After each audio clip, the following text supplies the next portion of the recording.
सहेज कर रखा था, संरक्षित मम्मी की तरह। गिनती की गई तो पता चला कि ऐसे ठीक 6 शरीर हैं और सबसे भयावह बात यह है कि वे सभी किशोरों के हैं, उम्र के उस पड़ाव पर जहां जीवन बस खेलने ही वाला होता है। इस भयानक खोज की खबर जैसे ही बाहर आई, पूरे जापान में अफरा तफरी मच गई। मीडिया, जनता, हर कोई सन्न रह गया। पुलिस ने बिना एक पल गवाए बड़े स्तर पर जांच शुरू कर दी। हर दिशा में टीम भेजी गई, हर सुराग को खंगालने की तैयारी होने लगी। लेकिन उसी दिन जब देश सदमे में डूबा हुआ था, एक आदमी शांति से पुलिस स्टेशन में दाखिल हुआ। उसके चेहरे पर कोई घबराहट नहीं है, बल्कि एक अजीब सी ठंडक है, इतना अस्वाभाविक कि डर पैदा कर दे। वो जानकारी देने नहीं आया है, वो खुद को सौंपने आया है। उसने शांत स्वर में कहा कि वही इन हत्याओं का जिम्मेदार है। पुलिस ने तुरंत उससे पूछताछ शुरू कर दी। उसका नाम है शिजीरो, उम्र 50 साल। पेशे से वो एक विश्वविद्यालय में जीव विज्ञान का प्रोफेसर है। जैसे जैसे जांच आगे बढ़ी, सदमा और गहरा होता चला गया। उन 6 पीड़ितों में से एक शिजीरो का अपना बेटा है। पूछताछ के दौरान शिजीरो ने एक और अजीब बात कही। वो उन शरीरों को लाश कहने से इनकार करता रहा। उसके लिए वे कृतियां हैं, नमूने हैं। उसने बेहद शांति से पुलिस को अपनी विकृत सौंदर्य दृष्टि समझाने की कोशिश की। उसके लिए ये सब कला है, सुंदरता को हमेशा के लिए थाम लेने का प्रयास। अब कहानी 44 साल पीछे चली जाती है। यही वो समय था जब शिजीरो पहली बार तितलियों की सुंदरता से मोहित हुआ था। टोक्यो छोड़कर जब वो अपने माता पिता के साथ पहाड़ों में रहने आया, तो उसका बचपन एकांत में डूब गया। उसके कोई दोस्त नहीं थे। उस खामोशी में रंग बिरंगी तितलियां ही उसकी सबसे करीबी साथी बन गई। लेकिन जिन तितलियों को वो पकड़ता, अगले ही दिन वो मर जाती। 6 साल की मासूम उम्र में शिजीरो को लगा कि अगर वो उन्हें फूलों की क्यारी में दफना दे, तो वे फिर से जीवित हो जाएंगी। ये बस एक बच्चे का सपना था, एक भोली सी उम्मीद। धीरे धीरे उसके आंगन की मिट्टी के नीचे अनगिनत तितलियां दबी पड़ी थी। शिजीरो के मानव नमूनों की असली जड़ उसके पिता के प्रभाव में छिपी थी। उसके पिता एक कला महाविद्यालय के प्रोफेसर और चित्रकार थे। एक दिन शिजीरो ने उन्हें अपने स्टूडियो में एक महिला का चित्र बनाते देखा। पता चला कि वो महिला कॉलेज की सीनियर थी और एक लाइलाज बीमारी से जूझ रही थी। उनकी आखिरी इच्छा थी कि उनका पोर्ट्रेट बनाया जाए। शिजीरो को ये बात समझ नहीं आई। उसने सोचा, वो बस एक फोटो क्यों नहीं खिंचवा लेती। उसके पिता ने उस महिला की एक तस्वीर दिखाई। जैसे ही शिजीरो ने उसे देखा, उसे सब समझ आ गया। वो तस्वीर उसकी असली सुंदरता को कैद नहीं कर पाई थी। तभी उसके पिता ने एक डरावना वाक्य कहा, अगर किसी इंसान के सबसे सुंदर पलों को हमेशा के लिए सहेजा जा सके किसी नमूने की तरह, तो क्या वो अद्भुत नहीं होगा। यही पहली बार था जब शिजीरो ने मानव नमूना शब्द सुना। उस पल ये शब्द उसे डरा गया। उसके पिता ने उसे समझाया कि इंसानों को संरक्षित करना असंभव है, इसीलिए वो सुंदरता को चित्रों में कैद करने की कोशिश करते हैं। लेकिन मीडिया ने उनकी बातों को तोड़ मरोड़ कर पेश किया। एक पुरस्कार समारोह में उनके पिता ने पत्रकारों से कहा कि उन्होंने हमेशा एक महान कृति बनाने का सपना देखा, एक मानव नमूना। बस इतना कहना था कि मंच पर हड़कंप मच गया। कर्मचारियों ने उन्हें तुरंत मंच से हटा दिया। उनके पिता गुस्से में आग बबूला हो गए और अपनी पत्नी के साथ समारोह छोड़कर चले गए। बाद में मीडिया ने इस कहानी को और भी सनसनीखेज बना दिया, जिसका नतीजा ये हुआ कि उनके पिता की नौकरी चली गई। यही कारण था कि परिवार को पहाड़ों में आकर बसना पड़ा। वही उनके पिता ने शिजीरो से कहा कि भले ही मानव नमूने असंभव हो, लेकिन तितली के नमूने बनाए जा सकते हैं। और यही से उन्होंने उसे यहाँ सिखाना शुरू किया। उन्होंने बताया कि सबसे पहले तितली के सीने को हल्का सा दबाया जाता है ताकि वो बेहोश हो जाए और दर्द कम से कम हो। फिर उन्होंने समझाया कि किसी भी नमूने को बनाते समय उसे उसके सबसे सुंदर क्षणों में ही संरक्षित करना चाहिए, क्योंकि अगर वो पल यूं ही बीत जाए तो उसकी सुंदरता हमेशा के लिए नष्ट हो जाती है। इसके बाद की प्रक्रिया और भी ठंडी और बेरहम थी। कीटनाशक और संरक्षण रसायनों को तितली के शरीर में इंजेक्ट किया जाता है ताकि समय उसे छू न सके। फंगस से बचाने के लिए शरीर के अनावश्यक हिस्सों को सावधानी से हटा दिया जाता है। अंत में तितली को मनचाहा अंदाज में सजाया जाता है, उसे स्थिर किया जाता है, सुखाया जाता है और फिर एक कांच के केस में सील कर दिया जाता है। वो पल वो जीव नहीं रहती, वो एक नमूना बन जाती है, पूर्ण और शाश्वत। उसके पिता ने उससे कहा, जब तक तितली जिंदा है वो दुनिया की है, लेकिन जैसे ही वो एक नमूना बनती है वो पूरी तरह तुम्हारी हो जाती है। उसी दिन से शिजीरो का मन तितली के नमूनों के प्रति जुनूनी हो गया। उसने उनसे जुड़ी अनगिनत किताबें पढ़ी, शोध किए और जाना कि तितलियां पैराबैगनी रोशनी देख सकती है, वो रोशनी जिसे इंसान कभी नहीं देख सकता। उनके लिए रंगों की दुनिया अलग है। जहाँ इंसान सीमित रंग पहचानता है, तितलियां हजारों गुना अधिक रंगों में फर्क कर सकती है। ये सवाल शिजीरो के मन में घर कर गया। दुनिया तितली की आंखों से कैसी दिखती होगी, यह रहस्य उसके जीवन का हिस्सा बन गया। धीरे धीरे वो खुद तितली बन जाना चाहता था। अपनी कल्पना के सहारे उसने एक चित्र बनाया जिसमें उसने दुनिया को तितली की दृष्टि से दिखाने की कोशिश की। क्या दुनिया तुम्हें ऐसी दिखती है? किसी ने पूछा। नहीं, उसने कहा, ये वे रंग है जो तितली देखती है। ये वही दुनिया है जो उनकी आंखों को दिखाई देती है। उसकी माँ उस चित्र को देखकर मंत्रमुग्ध हो गई। उसने उसकी खुलकर तारीफ की। शायद वही प्रोत्साहन आगे चलकर उसकी सफलता की नींव बनी। लेकिन यही वो वजह नहीं थी जिसने एक दिन उसे मानव नमूने बनाने की ओर धकेला। और फिर कहानी में रानी का प्रवेश हुआ। रानी, हाँ, शिजीरो ने कहा, मेरी सबसे प्यारी तितलियों की रानी। उस शरद ऋतु में उस बीमार महिला का परिवार उनके घर आया, जिसका चित्र उसके पिता ने बनाया था। जब उस महिला ने अपना चित्र देखा तो उसकी आंखें भर आई। उसने कहा, शिजीरो के पिता के बारे में फैली अफवाहें सच है। इस चित्र में मैं कितनी कोमल लग रही हूँ। ये वो जादू है जिसे कोई कमरा कभी कैद नहीं कर सकता। लेकिन उसकी बेटी रो रही है, वो उससे सहमत नहीं। उसने कहा, मेरी माँ इस चित्र में सुंदर नहीं लगती, मेरे सामने खड़ी मेरी माँ ही सबसे सुंदर है। उसका नाम नुआमी था। वो चित्रों की आलोचना नहीं कर रही थी, बल्कि उस कड़वे सच को व्यक्त कर रही थी कि उसकी माँ के पास ज्यादा समय नहीं बचा है। नुआमी को ढांढस बंधाने के लिए शिजीरो उसे घर के पीछे पहाड़ों की ओर ले गया, जहाँ फूलों की भरमार थी। पहली बार नोआमी ने इतनी तरह की तितलियां देखी, वो उस जगह से प्रेम कर बैठी। उसने कहा कि उसे सफेद तितलियां पसंद है और शिनजीरो को स्वैलोटेल तितलियां पसंद है। वे अभी अभी मिले हैं, लेकिन तितलियों के प्रति साझा आकर्षण उन्हें करीब ला देता है। वहाँ बातचीत के दौरान उसे एक चौंकाने वाला सच पता चला। नोआमी में टेट्राक्रोमैटिक विजन है, जहाँ एक सामान्य इंसान 3 मूल रंगों के जरिए लगभग 10 लाख रंगों में फर्क कर सकता है। वहीं नोआमी 4 मूल रंगों के सहारे करीब 10 करोड़ रंगों को पहचान सकती है। रात के खाने की मेज पर शिनजीरो ने नोआमी को वो चित्र दिखाया जिसमें तितली की दृष्टि से दुनिया को दर्शाया गया है। नोआमी उसे देखते ही मोहित हो गई। उसने कहा कि उसे यह चित्र बहुत पसंद है और पूछा कि क्या वो इसे अपने पास रख सकती है। शिनजीरो का चेहरा साफ बता रहा है कि वो इसे देना नहीं चाहता, लेकिन बड़ों के सामने वो मना भी नहीं कर सका। अंततः भारी मन से उसने वो चित्र नोआमी को दे दिया। उसी दिन से दोनों के बीच एक गहरा रिश्ता बन गया। वे सिर्फ दोस्त नहीं थे, बल्कि जैसे एक ही आत्मा के 2 हिस्से हो, एक दूसरे को बिना शब्दों के समझ लेने वाले। उस सर्दी में नोआमी की माँ का निधन हो गया। कुछ ही समय बाद एक दुर्घटना में शिनजीरो के पिता की भी मौत हो गई। इसके बाद शिनजीरो अपनी माँ के साथ टोक्यो लौट आया। टोक्यो में न तितलियां थी न नोआमी। वो फिर से अकेला हो गया। समय के साथ उसके बचपन की वो लड़की उसकी यादों से धुंधली पड़ने लगी। लेकिन जब वो 30 साल का हुआ तो अचानक नोआमी ने उसकी यूनिवर्सिटी से संपर्क किया। उसी पत्र के जरिए उसका फिर से नोआमी से संपर्क हुआ। तब उसे पता चला कि नोआमी अपनी अद्भुत दृष्टि के सहारे पेंटिंग में बारीक से बारीक विवरण पकड़ लेती है और अब अमेरिका की कला जगत में एक मशहूर चित्रकार बन चुकी है। हालांकि अब उनके बीच हैसियत का बहुत बड़ा फासला हो चुका है, फिर भी वे दोस्त बने रहे, जो हर बात एक दूसरे से कह सकते थे। समय के साथ दोनों ने शादी की, बच्चे हुए और फिर दोनों ने अपने जीवन साथियों को खो दिया। इस तरह वे एक दूसरे के लिए एकमात्र मानसिक सहारा बन गए। ये रिश्ता पूरे 20 सालों तक चला। फिर 1 महीने पहले रूमी ने अचानक शिनजीरो से संपर्क किया। उसने बताया कि वो एक आर्ट कैंप आयोजित करने वाली है, जिसमें पूरे जापान से सबसे प्रतिभाशाली हाई स्कूल छात्रों को चुना जाएगा। उसने खास तौर पर शिनजीरो के बेटे को भी आमंत्रित किया। ये कैंप उस पहाड़ी विला पर होने वाला है, जिसे नोआमी ने हाल ही में खरीदा था और जो शिनजीरो का पैतृक इलाका भी था। पुराने भरोसे के कारण शिनजीरो ने बिना हिचक सहमति दे दी। आर्ट कैंप के दिन जब शिनजीरो अपने बेटे सातुकी के साथ पहुंचा, तो बाकी 5 प्रतिभागी पहले से वहां मौजूद थे। वे सभी न सिर्फ हुनरमंद थे, बल्कि जोश और ऊर्जा से भरे हुए भी थे। घर में प्रवेश करते ही नाओमी ने सातुकी को छोड़कर बाकी 5 को काम सौंप दिया। उन्हें अगले 10 दिनों में एक पोर्ट्रेट बनाना है और मॉडल सिर्फ उसकी बेटी आना होने वाली थी। उसने घोषणा की कि जो सबसे बेहतरीन चित्र बनाएगा वो उसका उत्तराधिकारी बनेगा। यहाँ तक कि शिनजीरो भी। ये सुनकर सभी सन्न रह गए। आखिरकार नोआमी अमेरिका की मशहूर कलाकार थी। उसका शिष्य बनना सफलता का सीधा रास्ता था और ऐसा मौका जिंदगी में शायद एक बार ही मिलता है। किशोरों ने पूरी लगन से काम शुरू कर दिया। उधर दोबारा मिले शिनजीरो और नाओमी एक कमरे में बैठकर पुरानी बातें करने लगे। शिनजीरो ने नाओमी को उसकी कामयाबी के लिए बधाई दी और फिर भारी मन से स्वीकार किया कि उसने वो प्रतिभा नहीं है, चाहे वो कितनी भी कोशिश कर ले। वो ना तो नाओमी की तरह दुनिया देख सकता है और ना ही तितलियों को समझ सकता है।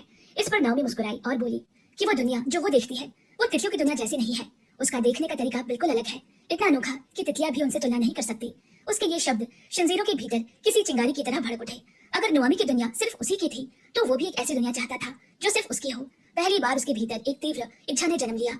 शायद नोआमी का ये तोहफा उसके भीतर सोए कलाकार को जगा चुका था। उसे विचारों में डूबा हुआ था कि उसका बेटा उसके पास आया। उसने कहा कि छात्र उसके दादाजी के पुराने स्टूडियो को देखना चाहते हैं। शिनजीरो ने बिना झिझक अनुमति दे दी, लेकिन जैसे ही उसका बेटा छात्रों को स्टूडियो की ओर ले जाने लगा, शिनजीरो को भ्रम होने लगा। उसे हर छात्र के पीठ के पीछे तितलियों के पंख दिखाई देने लगे। उसके शरीर भी बिजली से दौड़ गई।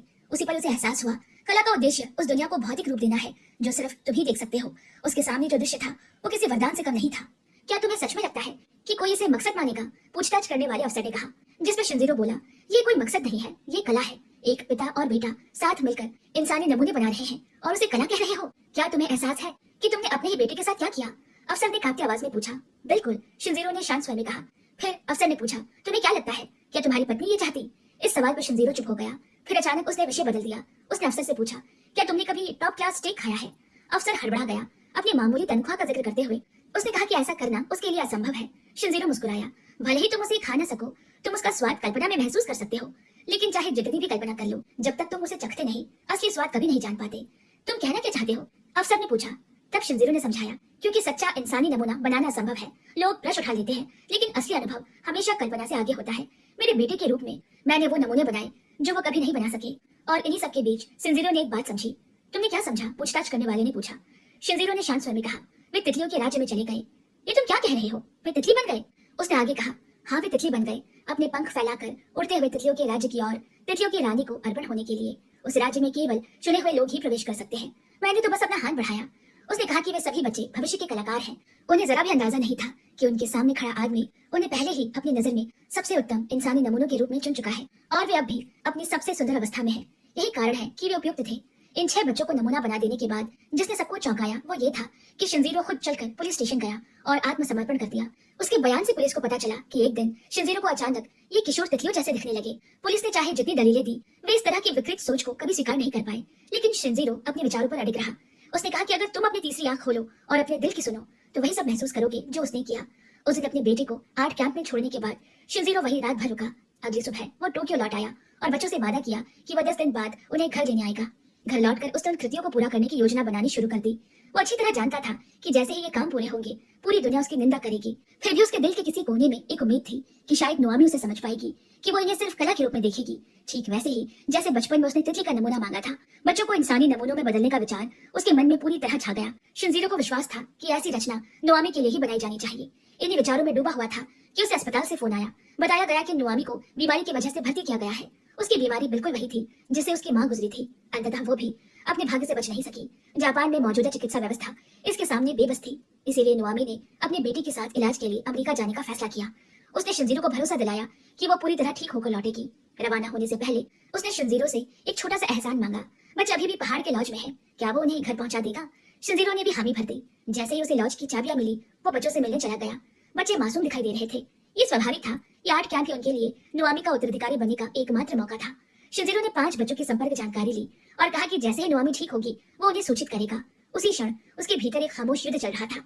इन प्रतिभाशाली युवाओं के बीच जो जापान की कला की दुनिया का भविष्य बन सकते थे, उसका अपना बेटा सिर्फ इसीलिए चुना गया था क्योंकि वो उसका पिता था। फिर भी एक पिता के रूप में शिनजीरो को अपने बेटे से उम्मीदें थी। पुलिस ने उससे पूछा, क्या तुम अपने बेटे के प्रतियोगियों को हटाना चाहते थे? शिनजीरो ने इस आरोप को सिरे से नकार दिया। उसने कहा कि इस दुनिया में कोई भी सिर्फ बाहरी रूप के सहारे आगे नहीं बढ़ता। उससे भी ज्यादा उसने एक और सच्चाई समझ ली थी कि इन सभी बच्चों में से जो नोआमी की आंखों से दुनिया को सबसे बेहतर समझ सकता था वो खुद शिनजीरो था। और इसका अर्थ हुआ कि नोआमी का सच्चा उत्तराधिकारी बनने का अधिकार भी वही रखता था। पुलिस को लगा कि शिनजीरो बस अपनी क्षमताओं का ढिंढोरा पीट रहा है। उनके मुताबिक वो इस सच को स्वीकार नहीं कर पा रहा कि वो कभी कलाकार नहीं बन सका और अपनी अधूरी इच्छाओं को पूरा करने के लिए उसने निर्दोष जिंदगियां कुर्बान कर दी। लेकिन शिनजीरो ने इस बात को पूरी तरह से खारिज कर दिया। उसने जोर देकर कहा कि इसका कला से कोई लेना देना नहीं है, कि कला सिर्फ पेंटिंग या संगीत नहीं होती और यही मेरी कला है। अधिकारी ने कहा, साफ साफ बोलो, क्या कहना चाहते हो? शिनजीरो ने पूछा, किसी नमूने को बनाने की पहली शर्त क्या होती है? कमरे में सन्नाटा छा गया। तभी शिनजीरो ने कहा, पहला कदम है तितली की विशेषताओं को समझना। और यही वो तरीका था जिससे उसने खुद शुरुआत की थी। तितलियों को ध्यान से देखकर उसने कहा, पहला काम, एक ब्लू मर्फो तितली। इस तितली की सबसे अद्भुत विशेषता उसका चमकता हुआ नीला रंग है। वो किसी रत्न की तरह दमकती है। इसी वजह से उसे जीवित हीरा भी कहा जाता है। हैरानी की बात यह है कि उसके पंखों के नीचे की सतह पर आंखों जैसे पैटर्न होते हैं, जैसे कोई रहस्य छिपा हो। शिनजीरो ने आर्ट कैंप के अचानक समाप्त होने का बहाना बनाया और उस लड़के से मिलने की योजना बनाई जिसे ये नीला रंग बेहद प्रिय था। कार के भीतर बैठे बैठे उस लड़के ने एक अनुरोध किया, क्या शिनजीरो उसे ब्लू मर्फो तितली का एक नमूना दे सकता है? उसे पूरा यकीन था कि शिनजीरो के पास उच्च गुणवत्ता वाले नमूने होंगे। उसने पैसे देने की पेशकश भी की। शिनजीरो ने शांत स्वर में कहा, मैं तुम्हारे पैसे नहीं ले सकता, लेकिन तुम अगर जिद कर रहे हो तो मैं तुम्हें एक मॉर्फो का नमूना दे दूंगा, दुनिया की सबसे सुंदर तितली। लड़के ने उत्साह से बताया कि वो तितली के पंखों को आभूषण में बदलना चाहता है। आभूषण? हाँ। उसने कहा, अगर ब्लू मॉर्फो के पंखों को चांदी के फ्रेम में जड़कर पहना जाए तो वो अद्भुत लगेगा। वो एक प्रतिष्ठित आर्ट कॉलेज में पढ़ता था जहाँ सिर्फ विशेषाधिकार प्राप्त छात्रों को ही प्रवेश मिलता है और वो वहाँ का सर्वश्रेष्ठ छात्र था। उसकी पेशेवर सोच साफ झलकती है और इसी अंदाज ने उसे पहली बार नोआमी के सामने ला खड़ा किया। जब नोआमी गेस्ट के तौर पर उनके कॉलेज आई तो उसकी पेंटिंग में मौजूद नीले रंग की एक अनोखी छाया ने तुरंत उसका ध्यान खींच लिया। एक ऐसा नीला जो उसने पहले कभी नहीं देखा था। उसी पल नोआमी ने उसे आर्ट कैंप के लिए इनविटेशन दे दिया और कहा कि वह अलग अलग तरह के कलाकार होंगे जिनसे वो बहुत कुछ सीख सकता है। लड़की ने बिना एक पल सोचे हामी भर दी। कैंप में दूसरों की कृतियों को देखकर वो इस निष्कर्ष पर पहुंचा कि नोआमी का सच्चा उत्तराधिकारी वही है। उसकी नजर में उसका काम साफ तौर पर सर्वश्रेष्ठ था। उसका आत्मविश्वास अटूट था। शिनजीरो ने भी तुरंत महसूस किया कि भले ही उसकी शैली नोआमी से अलग हो, लेकिन उसमें एक चमकता सितारा बनने की पूरी क्षमता थी। वो अपनी प्रतिभा से पूरी तरह वाकिफ था और वही प्रतिभा, वही आत्मविश्वास उसे अलग बना रहा था। दूसरे नंबर पर था मोनार्क तितली। इस तितली के लार्वा एक खास तरह का पौधा खाते हैं जिनमें विषैले तत्व होते हैं। परिणाम स्वरूप जहर उनके शरीर में जमा हो जाता है। उनके चमकीले रंग चेतावनी होते हैं कि वे विषैले हैं। सुनहरे बालों वाला वो लड़का मोनार्क तितली से बेहद मिलता जुलता था। वो एक विद्रोही किशोर था जिसने स्कूल छोड़ दिया था और खुद को पूरी तरह से पेंटिंग को समर्पित कर दिया था। उसकी कला शैतानों के दृष्टिकोण से रची जाती थी, कुछ ऐसा जिसे साधारण लोग समझ नहीं पाते थे। ज्यादातर लोग मानते थे कि वो बस दीवारों को बिगाड़ रहा है, लेकिन जो लोग कला को सच में समझते थे वो उसकी ताकत पहचानते थे। नोआमी ने भी तुरंत इसे महसूस किया और उसे सीधे आर्ट कैंप में इनवाइट कर लिया। दूसरों से अलग वो लड़का महंगी क्लासेस लेने में सक्षम नहीं था। नोआमी ने उसके लिए अपने ही नियम तोड़ दिए और उसे प्रोत्साहित किया। शिनजीरो को लगने लगा कि शायद यही सुनहरे बालों वाला लड़का नोआमी का असली उत्तराधिकारी हो सकता है। तीसरे नंबर पर था रेड लेस विंग तितली। पहली नजर में इस तितली का काला सफेद रंग बेहद साधारण सा लगता है, लेकिन उसके पंखों के उल्टे हिस्से में चमकीले रंग और साहसी पैटर्न होते हैं, मानो सतह के नीचे जलता हुआ जुनून छिपा हो। ये लड़का हमेशा अपनी वीडियो रिकॉर्ड करते समय अपनी प्रतिनिधि पेंटिंग को बैकग्राउंड में रखता था। उसका सपना था कि रोशनी उस पर नहीं बल्कि उसकी पेंटिंग पर पड़े। सच तो ये था कि नोआमी भी उन्हीं वीडियो में उसके पीछे दिखती पेंटिंग की ओर खिंच गई। वो सफेद गुलाब पर बिखरे खून जैसी लगती थी। नोआमी ने उसे भी आर्ट कैंप का इन्विटेशन भेजा। उस लड़के के लिए यह मौका उसके सपनों को साकार करने जैसा था। मैं नोआमी का उत्तराधिकारी बनना चाहता हूँ, उसने दृढ़ स्वर में कहा। मैं ऐसी पेंटिंग बनाना चाहता हूँ जो लोगों के दिलों को रोशन कर दे। उसके शब्दों में सिर्फ महत्वाकांक्षा नहीं थी, वो एक जलती हुई लालसा थी, ठीक वैसे ही जैसे रेड लेस विंग तितली के पंखों के भीतर छिपी रहती है। चौथा नंबर, केबर्स व्हाइट तितली। इस तितली की कोशिकाएं पैराबैगनी रोशनी को पहचान सकती है। दूसरे शब्दों में वो 4 मूल रंगों से भी आगे देख सकती है। इंसानी आंखें इस प्रजाति के नर और मादा में फर्क नहीं कर पाती, लेकिन तितलियां रंगों के जरिए ये पहचान लेती है। ये लड़का बेहद बुद्धिमान था, मगर स्वभाव से शांत। उसके पास शिनजीरो की लिखी एक किताब थी और उसने बताया कि उसे सफेद तितलियां बहुत पसंद है। सबसे ज्यादा उसे इस बात ने आकर्षित किया कि दुनिया सफेद तितली की आंखों से कैसे दिखती होगी। ये सुनकर शिनजीरो ने मन ही मन सोचा कि वो अपना नया विकसित किया हुआ यूवी चश्मा निकालकर उसे दिखाए, ताकि वो देख सके कि बिना रंग की तितली के पंख लाल दिखाई देते हैं या नहीं। लेकिन लड़के ने मना कर दिया। वो लाल रंग को मुश्किल से ही पहचान पाता है। सरल शब्दों में उसे डाइक्रोमोसिस है, यानी कि वो रंग नहीं देख सकता, और यही स्थिति उसके शांत स्वभाव की वजह थी। वो अब इसे खुले दिल से स्वीकार कर चुका था। उसका मानना था कि कम रंग देखना उसकी दुनिया को और भी समृद्ध बना देता है। उसने शिनजीरो को यह भी बताया कि उसकी माँ में नोआमी की तरह 4 रंगों की दृष्टि थी। नोआमी ही थी जिसने उसे ये समझने में मदद की कि उसका परिवार बाकी लोगों से अलग था। मुझे तुम्हारी आंखें बहुत पसंद है, उसने कहा, लेकिन मैं तुम्हारी तरह दुनिया नहीं देख सकती। तितलियां हमसे ज्यादा रंग देखती है, फिर भी वे इससे परेशान नहीं होती। स्वाभाविक था कि यह लड़का काले सफेद रंगों में असाधारण चित्र बनाता था। वो अपनी अनोखी दृष्टि से ऐसे चित्र बनाना चाहता था जो लोगों को चौंका दे। नोआमी रंगों की जादूगरनी थी, लेकिन इस लड़के की छाप बिल्कुल अलग थी। अगर नोआमी की कला रंगों से परे जाती थी तो इस लड़के की कल्पना को नजरअंदाज नहीं किया जा सकता था। 5वां नंबर आता है पेपरकाइट तितली। इस सफेद तितली को न्यूज़पेपर तितली भी कहा जाता है, क्योंकि जब इसके पंख फड़फड़ाते हैं तो वे उड़ते हुए अखबार के पन्नों जैसे लगते हैं। इसके नर के पेट का सिरा नुकीला होता है और उसमें हेयर पेंसिल नामक अंग होता है जो मादा को आकर्षित करने के लिए फेरोमोन छोड़ती है। ये लड़का अखबार के आउटलेट जैसी शैली में पेंटिंग बनाता था। उसने ये शैली इसीलिए चुनी क्योंकि वो ऑनलाइन होती बुली को सह नहीं पाता था। ऑनलाइन उत्पीड़न लोगों की जान ले सकते हैं और अंत में दोषी बस इतना कहकर आगे बढ़ जाता है, मेरा मतलब वो नहीं था, या सॉरी। अपनी कला के जरिए वो चाहता था कि बदमाश ये समझे कि उन्होंने कितना नुकसान पहुंचाया है। नोआमी ने ये बात साफ देखी। उसे लगा कि इस लड़के का काम बेहद महत्वपूर्ण और मूल्यवान है। इसी वजह से उसने उसे आर्ट कैंप में बुलाया और न्याय के लिए कला को हथियार बनाए रखने के लिए प्रोत्साहित किया। उससे शिनजीरो ने यह सीखा कि कला को शब्दों या रंगों पर ही निर्भर नहीं रहना पड़ता। अगर किसी चित्र का संदेश लोगों तक पहुंचना है तो नोआमी का उत्तराधिकारी रंगों का महारथी होना जरूरी नहीं। ये थी उन 5 कृतियों से जुड़ी तितलियों की विशेषता और उनसे जुड़े बच्चों की कहानी। शिनजीरो ने पूछताछ कर रहे अधिकारी से एक सवाल किया, अगर नोआमी बीमार न पड़ी होती और आर्ट कैंप पूरा हो गया होता तो आखिरकार उसका उत्तराधिकारी कौन चुना जाता? अधिकारी के पास कोई जवाब नहीं है। वो सिर्फ इतना जानता है कि बाद में शिनजीरो ने इन बच्चों से संपर्क किया और उनके साथ क्या किया। शिनजीरो का मेमो बेहद विस्तार से लिखा गया था, लेकिन उसने जानबूझकर अपराध करने की वास्तविक प्रक्रिया को छोड़ दिया था कि किसी को इंसानी नमूना बनाना नहीं सिखाता। यह बस एक विकृत हत्यारे के मन की गहराइयों में झांकता है। अफसर अधिकारी ने पूछा, उन्हीं को क्यों मारा? शिनजीरो बोला, आप बार बार यही सवाल क्यों पूछते हैं? क्या आप बस सुंदरता नहीं देख सकते? कला के सामने अपने मन को आजाद कर दीजिए। और फिर वो अपने अपराध के तरीकों को बताने लगा, कैसे वो पहले शिकार को बेहोश करता था, फिर दवाइयों के जरिए सब कुछ खत्म कर देता था और अंत में बेरहमी से उनकी जान ले लेता था। पहला लड़का मियाजावा कुरान। उसका रूप नीले मॉर्फो तितली से प्रेरित था। उस असंभव सी नीली चमक को रचने के लिए शिनजीरो ने तितली की उस अनोखी क्षमता का सहारा लिया जिसमें वो प्रकाश के विशेष तरंगों को परिवर्तित करता है। उसने धातु के कणों और रंगीन जिंक सल्फाइड का उपयोग किया, ठीक वैसे ही जैसे तितली के पंख में सूक्ष्म रचनाएं होती है। ये नीला रंग कोई साधारण रंग नहीं था, बल्कि प्रकाश और विज्ञान की एक भयावह नकल थी। दूसरा लड़का इशिगामी शेल। इस नमूने की मुद्रा ऐसी थी मानो वो कंक्रीट की दीवार तोड़कर आगे बढ़ रहा हो। तितली की गति में उसका शरीर आगे की ओर झुका हुआ है, जैसे वो उड़ान से ठीक पहले छलांग लगा रहा हो। उसके दाहिने हाथ पर रंग धीरे धीरे फीका पड़ रहा है, जो मुनाद तितली के शरीर में फैलते जहर की याद दिलाता है। यह शय जीवन के धीरे धीरे बुझने का संकेत है। तीसरा लड़का आकाबोइरा। इस नमूने में ध्यान पंखों के सामने वाले हिस्से पर नहीं, बल्कि उसके नीचे छिपी सुंदरता पर थी। शिनजीरो ने असली गुलाबी रंग का प्रयोग कर लाल फीते जैसे पंखों के पैटर्न बनाए, जो उंगलियों से लेकर शरीर के निचले हिस्से तक फैले हैं। ये सुंदरता सामने से नहीं दिखती, ये उस सत्य जैसी है जो हमेशा छाया में छिपी रहती है। चौथा लड़का है शिराजी टोरो। उसके दोनों हाथ ऊपर उठे हैं, मानो वो चांद को छूने की कोशिश कर रहा हो। उसकी मुद्रा इतनी कोमल है जैसे कोई बच्चा माँ की गोद में सिमटा हो। उसकी बंद आंखों से एक तितली जन्म लेती हुई प्रतीत होती है, जो उड़ते उड़ते सीधे चांद की ओर जा रही है। ये दृश्य शांति और विदाई दोनों का प्रतीक है। 5वां लड़का कुरोया। उसकी मृत्यु को शिनजीरो ने पेपरकाइट तितली के प्रतीक में ढाला। उसने उसके दोनों पैरों को हटा दिए और प्रजनन अंगों को भी, ताकि पेपरकाइट तितली के हेयर पेंसिल की छवि बनाई जा सके। उस क्षेत्र पर उसने ऐसे चित्र उकेरे जो मादा तितलियों को आकर्षित करने का संकेत देते हैं। ये कला नहीं, ये एक विकृत कल्पना की चरम थी। इन कलात्मक विवरणों के बाद दृश्य फिर से इन्वेस्टिगेशन रूम में लौट आया। अधिकारी ने पूछा, अगर शिंजीरो ने 6 नमूने बनाए थे तो उसने केवल 5 का ही वर्णन क्यों किया? पोस्टमार्टम रिपोर्ट से सच उजागर हुआ। शिंजीरो का बेटा बाकी लड़कों से लगभग 1 हफ्ते बाद मरा था। शिंजीरो ने कहा कि जब उसने पहले 5 नमूने बनाए तब उसका अपनी बेटी के साथ ऐसा करने का कोई इरादा नहीं था। 10 दिनों में उसने 5 किशोरों को मारकर उन्हें इंसानी नमूनों में बदल दिया। हर नमूना एक अलग तितली की विशेषताओं पर आधारित था। शिंजीरो की दृष्टि में इंसान और तितली में कोई अंतर नहीं। शुरू में यह सब उसे गहरी संतुष्टि देता था, लेकिन यहीं से उसके पतन की शुरुआत भी हुई। एक और लालसा उसे निकलने लगी। उसे और रंगीन तितलियां चाहिए और अधिक भव्य नमूने बनाने हैं, लेकिन दुनिया में 20,000 से अधिक तितलियों की प्रजातियां हैं। 20,000 इंसानी नमूने बनाना असंभव है। उसे पता था कि अंतिम नमूने बनाने तक वो पहले ही पकड़ा जाएगा। उसी दिन जब वो काम से लौटकर खाने बैठा, उसने देखा अपनी बेटी सतोशी की पीठ से तितली के पंख उगते हुए।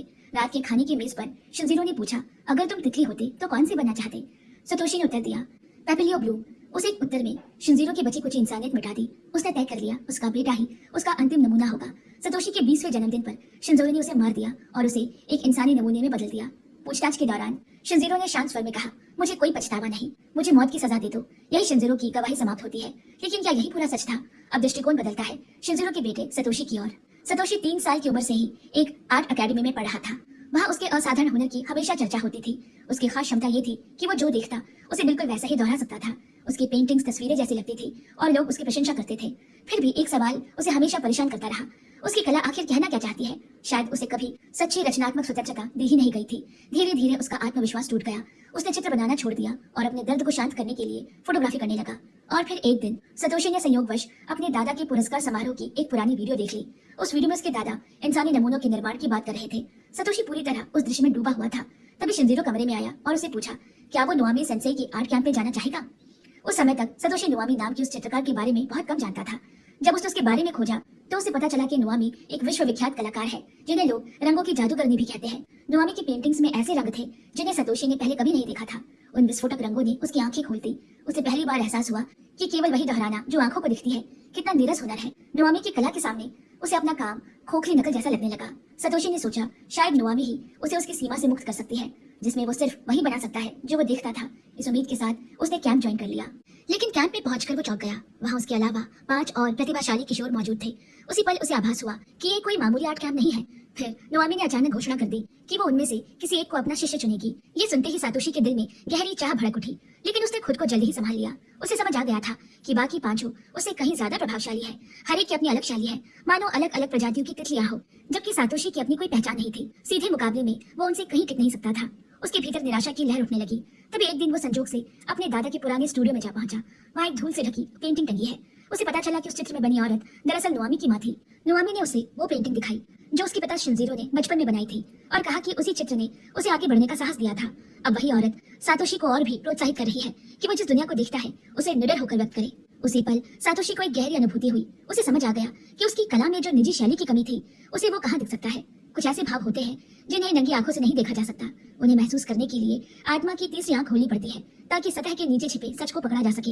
उसी क्षण सातोशी ने ठान लिया कि वो अपनी शैली से भरी एक परिपूर्ण कलाकृति रचेगा और उस कला का विषय होगा इंसानी नमूने। बाद में सातोशी को पता चला कि नोआमी पहाड़ों की गहराइयों में एक अनोखी कला प्रदर्शन आयोजित करने वाली है। उसकी योजना थी कि जंगल और पहाड़ों के बीच कई विशाल कांच के बक्से लगाए जाए और उन 6 लोगों की पेंटिंग उनमें रखी जाए ताकि प्रकृति की अद्भुत कारीगरी और इंसानी कला का पूर्ण संगम दिखाया जा सके।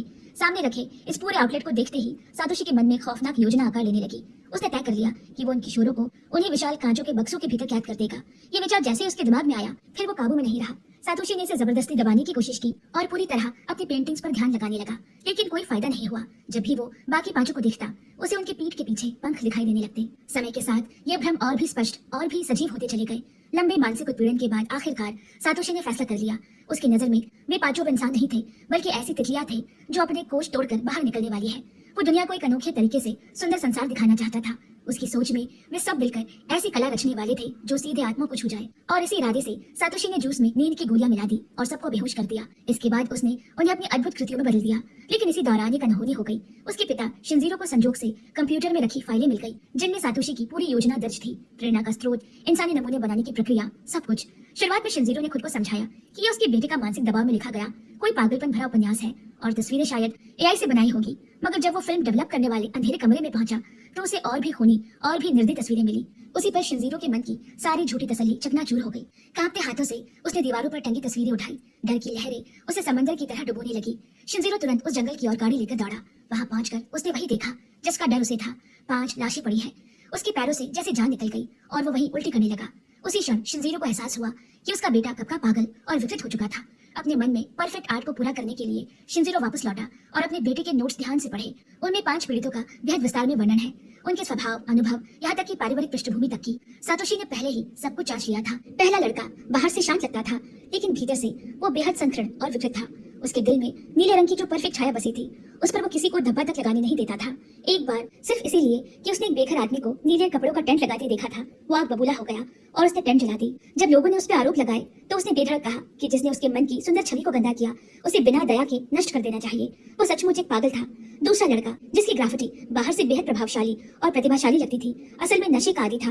उसकी तथाकथित कला नशे से उपजे भ्रम के सिवा और कुछ नहीं थी। तीसरा पीड़ित, जो पेंटिंग के सामने जोश से नाचता था, कभी पूरे जापान में मशहूर सितारा रह चुका था। उसके जीवन में खून से जुड़ा कोई पुराना बैर था। बाद में वो अचानक गुमनामी में चला गया। लंबे समय तक विग और मेकअप पहनने की वजह से लगभग कोई उसे पहचान नहीं पाता था, लेकिन सातोशी की नजर में वो बेहद अलग और अनोखा था। चौथे लड़के को बचपन से ही कलर ब्लाइंडनेस था।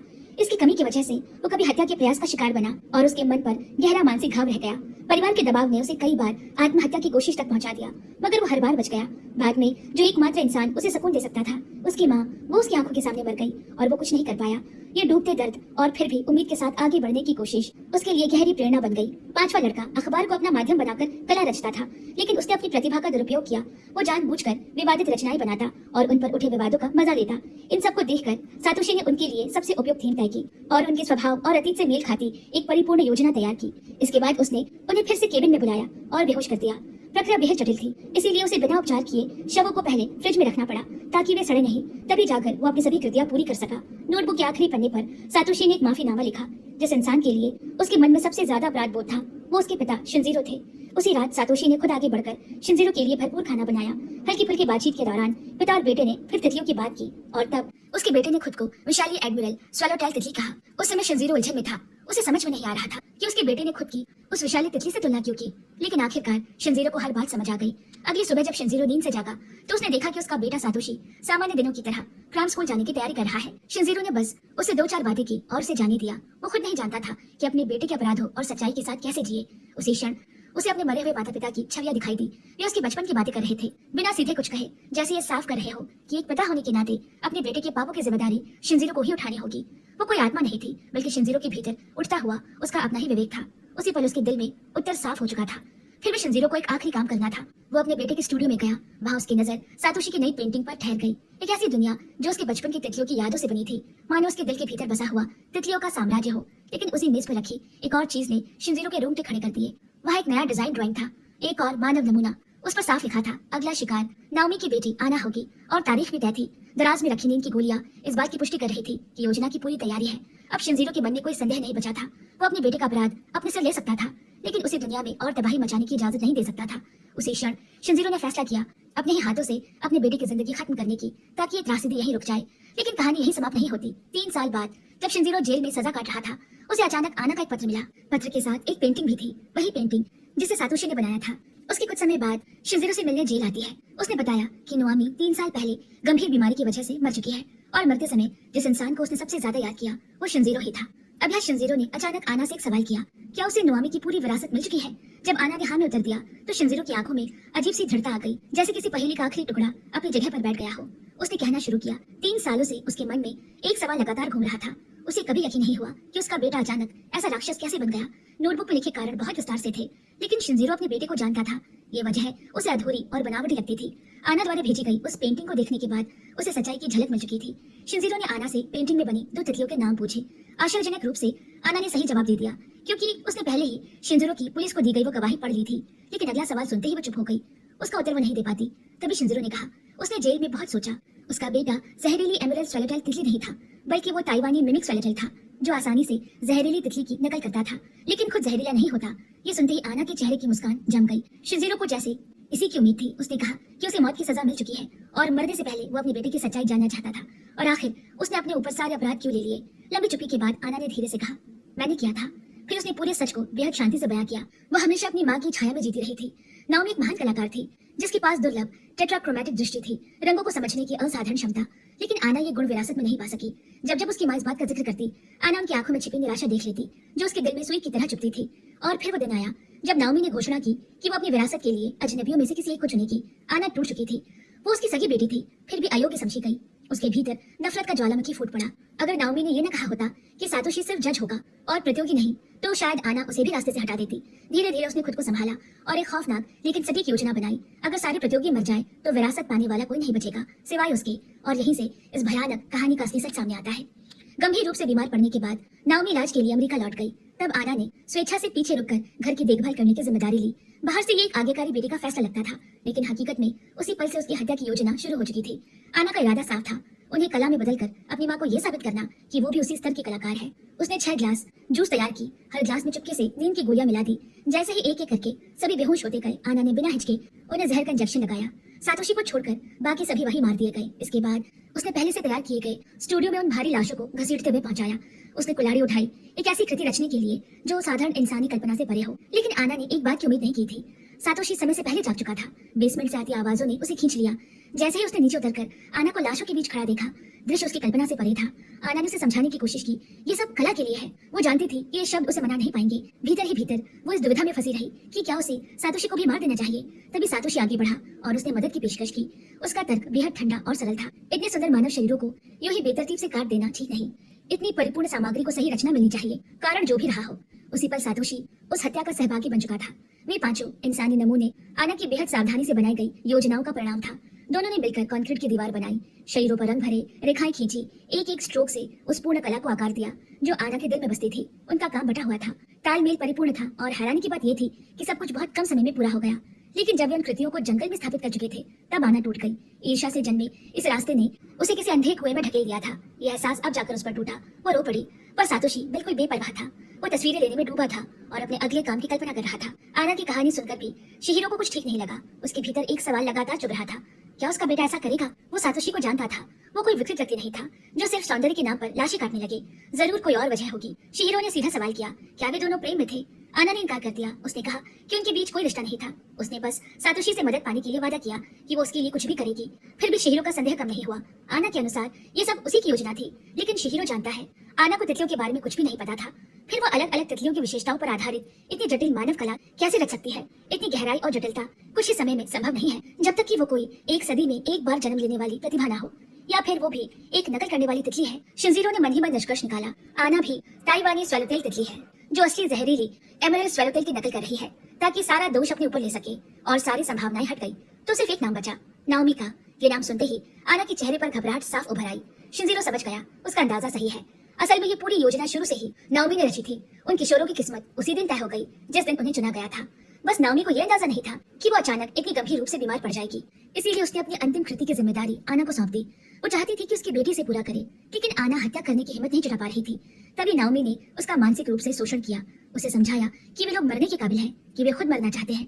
वो हत्या नहीं कर रही, बल्कि दुनिया को शुद्ध कर रही है, उन्हें मुक्ति दिला रही है। और अगर वो काम पूरा कर दे तो वो नाओमी की इकलौती वारिस बनेगी, एक ऐसी विरासत की जो कला के नाम पर इंसानियत की कब्र पर खड़ी थी। आखिरकार आना अपने माँ के शब्दों के आगे झुक गई। नाओमी ने उसे समझा दिया, या यूं कहे कि उसे तोड़ दिया, और आना ने उन 5 किशोरों की हत्या कर दी। यही तक शिनजीरो को लगा कि पूरी सच्चाई है, लेकिन तभी आना ने सिर हिलाकर कहा, नहीं, अभी कहानी पूरी नहीं हुई है। तभी शिनजीरो को पता चला कि नाओमी की एक और शर्त थी। शुरुआत से ही वो चाहती थी कि शिनजीरो उन कृतियों को अपनी आंखों से देखे, लेकिन जब आना अमेरिका लौटी और उसने अपनी माँ को सब कुछ बताया, तो उसने ये बात छिपा ली। जब नाओमी ने पूछा कि क्या शिनजीरो ने उन कृतियों को देखा, आना ने ना में जवाब दिया और कहा कि वो सिर्फ कुछ तस्वीरें ही उसे भेजने वाली थी। बस उसी पल नाओमी का चेहरा ठंडा पड़ गया। उसकी आंखों में कोई मातृत्व नहीं रहा, सिर्फ तिरस्कार दिखा। उसने गुस्से में चिल्लाकर उसकी बेटी को एक नाकाम असफलता कहा, और उसी क्षण आना को सच्चाई समझ आ गई। उसकी माँ के दिल में सबसे अहम व्यक्ति वो खुद भी नहीं थी, बल्कि शिनजीरो था। इसी बीच शवों को काटते छाटते समय आना ने एक और भयावह खोज की। उसे एहसास हुआ कि उसके पास भी टेट्राक्रोमैटिक दृष्टि थी, बिल्कुल उसकी माँ की तरह। 4 रंगों को देखने की दुर्लभ क्षमता। वो हमेशा से ये क्षमता रखती थी, बस कभी उसे पहचान नहीं पाई थी। और जब उसने अपनी माँ की छोड़ी हुई चीजों को खंगाला तो उसे एक अधूरी पेंटिंग मिली। उस पेंटिंग में रंगों का इस्तेमाल भद्दा था, रूखा था। उसमें नाओमी की पहली वाली प्रतिभा नहीं थी। तभी आना को सच्चाई दिखी। नाओमी काफी समय पहले ही अपनी टेट्राक्रोमैटिक दृष्टि खो चुकी थी। एक जन्मजात प्रतिभा से एक साधारण इंसान में गिर जाना, ये सच्चाई नाओमी सह नहीं पाई। वही पीड़ा, वही अपमान, वही डर उसे धीरे धीरे भीतर से खाने लगा। और उसी यातना ने उसे पूरी तरह पागल कर दिया। ये सब सुनते ही शिनजीरो का मन अनायास ही अपने बेटे की ओर चला गया और तभी सब कुछ साफ हो गया। शिनजीरो को समझ आ गया कि सातोशी ने जानबूझकर खुद को नमूना बनने दिया था। उसी दिन कंप्यूटर पर छोड़ी गई फाइलें, डार्क रूम में जानबूझकर टांगी गई तस्वीरें, सब कुछ सोच समझ कर किया गया था। उसका बेटा जानता था कि शिनजीरो उन्हें देखेगा। वो जानता था कि उसका पिता पहाड़ों में जाकर लाशों की पुष्टि करेगा। इसीलिए उसने आखिरी मानव नमूने की डिजाइन ड्राइंग जानबूझकर मेज पर खुली छोड़ दी थी और उसी ड्राइंग में आना को अगला निशाना बताया गया था। ये सब सिर्फ एक झूठ था। वो चाहता था कि उसका पिता निराशा और भय में उसे अपने हाथों से मार दे और इस तरह उसकी पागलपन भरी यात्रा को वहीं समाप्त कर दे। यही वजह थी कि शिनजीरो को दराज में नींद की गोलियां और जहर संजोग से मिल गए। यही वजह थी कि उस दिन उसके जन्मदिन पर सातोशी ने शराब पीने से इनकार नहीं किया। वो जानता था कि उसका पिता जहर मिलाएगा और उसने फिर भी वो ग्लास पी लिया। आखिरकार वो धीरे धीरे अपने पिता के कंधों पर ढह गया। शिनजीरो ने अपने ही हाथों से अपने बेटे को मार दिया और अनजाने में उस अंतिम कलाकृति को पूरा कर दिया। जब शिनजीरो को एहसास हुआ कि ये सब उसके बेटे की सोची समझी योजना थी तो उसका मानसिक संतुलन पूरी तरह टूट गया। उसके भीतर कुछ बचा ही नहीं और वो ये सब समझ पाया क्योंकि आना द्वारा भेजी गई उस पेंटिंग पर उसके बेटे का छोड़ा हुआ एक आखिरी संदेश था।